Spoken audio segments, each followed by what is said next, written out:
Hello friend जय जगन्नाथ साने मु पप्पू आपण स्वागत करछि आउ एक नुआ भिडियो जहाँकि सुभद्रा को नहीं आसला बड़ अपडेट जहाँकि 25 डिसेम्बर मिलवा जाऊथिबा टंका एबे मिल पारिबो नाही जहाँकि बायोमेट्रिक एवं ई-केवाईसी नथिले सुभद्रा टंका मिल पारिबो नाही। जदि मिल पारिबो नाही कोन पई मिल पारिबो नाही ना समस्त हिताधिकारी आवेदन जांच सरिले मिलिबो प्रथम किस्तिर चतुर्थ पर्याय टंका जहाँकि प्रभाती परिडा आज बड़ घोषणा करिसेंती।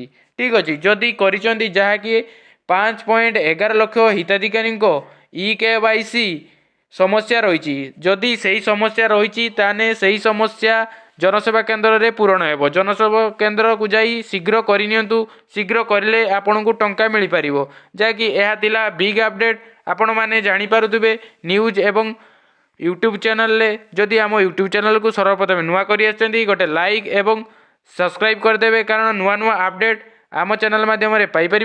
जय जगन्नाथ।